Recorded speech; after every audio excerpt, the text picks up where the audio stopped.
एक तालाब में बहुत सारे मेढक रहते थे।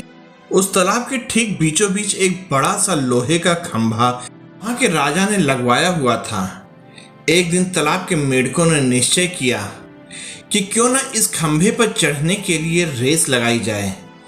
जो भी इस खंभे पर चढ़ जाएगा उसको प्रतियोगिता का विजेता माना जाएगा। रेस का दिन निश्चित किया गया। कुछ दिनों बाद रेस का दिन आ गया। प्रतियोगिता में भाग लेने के लिए वहां कई मेढक एकत्रित हुए। पास के तालाब से भी कई मेढक रेस में हिस्सा लेने पहुंच गए और प्रतियोगिता को देखने के लिए बहुत सारे मेढक वहां एकत्रित हुए। रेस का आरंभ हुआ। चारों ओर शोर ही शोर था। सब उस लोहे के बड़े से खंभे को देखकर कहने लगे, अरे इस पर चढ़ना नामुमकिन है, इसे तो कोई भी नहीं कर पाएगा। इस खंभे पर तो चढ़ा ही नहीं जा सकता। कभी कोई यह रेस पूरी नहीं कर पाएगा। और ऐसा हो भी रहा था। जो भी मेढक खंभे पर चढ़ने का प्रयास करता वो खंभे के चिकने और काफी ऊंचा होने के कारण थोड़ा सा ऊपर जाकर नीचे गिर जाता। बार बार कोशिश करने के बाद भी कोई उस खंभे पर नहीं पहुंच पा रहा था।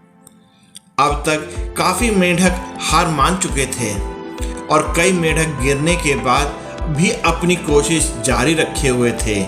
इसके साथ साथ अभी भी रेस देखने आए मेढक जोर जोर से चिल्लाए जा रहे थे, अरे यह नहीं हो सकता, यह नहीं हो सकता, यह असंभव है, कोई इतने ऊंचे खंभे पर चढ़ ही नहीं सकता आदि। और ऐसा एक बार सुन सुनकर काफी मेढक हार मान बैठे और उन्होंने भी प्रयास करना छोड़ दिया और अब वो उन मेढकों का साथ देने लगे जो जोर जोर से चिल्लाने लगे। लेकिन उन्हीं में से एक छोटा मेढक लगातार कोशिश करने के कारण खंभे पर जा पहुंचा। हालांकि वो भी काफी बार गिरा, उठा, प्रयास किया, तब कहीं जाकर वो सफलतापूर्वक खंभे पर पहुंचा और रेस का विजेता घोषित किया गया। उसको विजेता देखकर मेढकों ने उसकी सफलता का कारण पूछा कि यह असंभव कार्य तुमने कैसे किया, यह तो नामुमकिन था, यह सफलता कैसे प्राप्त की, कृपया हमें भी बताएं। तभी पीछे से एक मेढक की आवाज आई, अरे उससे क्या पूछते हो, वो तो बहरा है। फिर भी मेढकों ने विजेता मेढक से पता करने के लिए एक ऐसे मेढक की मदद ली जो उसकी सहायता का कारण जान सके। विजेता मेढक ने बताया, मैं बहरा हूं, मुझे सुनाई नहीं देता, लेकिन जब आप लोग जोर जोर से चिल्ला रहे थे तो मुझे लगा जैसे आप मुझसे कह रहे हो कि यह तुम कर सकते हो, यह तुम्हारे लिए मुमकिन है। इन्हीं शब्दों ने मुझे सफलता दिलाई है। तो दोस्तों, यह थी मेढक की कहानी। लेकिन यह कहानी काफी हमारी जिंदगी से भी मिलती जुलती है, क्योंकि हम बाहर की दुनिया की सुनते हैं जो हमेशा हमसे कहती है कि तुम यह नहीं कर सकते, सफल नहीं हो सकते, तुम्हारे बस की बात नहीं है।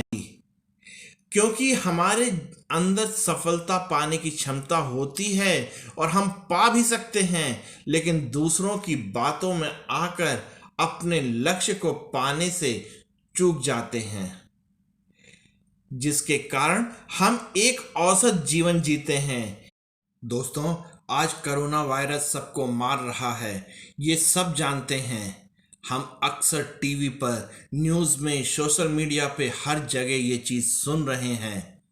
लेकिन क्या आप लोगों ने ये नहीं सुना कि कितने ही लोग इसको हराकर वापस आए हैं?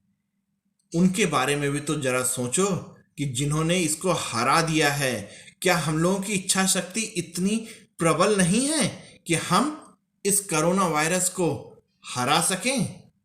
अरे इसे हराना तो आसान है। अपनी इच्छा शक्ति को मजबूत कीजिए, अपने अंदर दृढ़ निश्चय कीजिए कि हमें सोशल मीडिया पर न्यूज़ की, और भी कई जगहों की बातों पे विश्वास नहीं करना है। मरने की न्यूज़ें तो बहुत आती हैं, लेकिन हमें पॉजिटिव सोचना है। हमें यह सोचना है कि हम इसको कैसे हरा सकें। तो आज आप लोग एक प्रण कीजिए कि हमें इस कोरोना वायरस को हराना है। इसलिए आज से हमें उन सभी दृश्य और लोगों के प्रति अंधे और बहरे हो जाना चाहिए जो हमें हमारे लक्ष्य से भटकाते हैं। ऐसा करने से आपको आपकी मंजिल पाने से कोई रोक नहीं सकता। अगर यह कहानी आप लोगों को पसंद आई तो कृपया कमेंट करके मुझे अवगत कराइएगा, और आप सब लोग इस कहानी में मेरे साथ बने रहे, इसके लिए आप सबका हृदय से धन्यवाद। जय हिंद दोस्तों।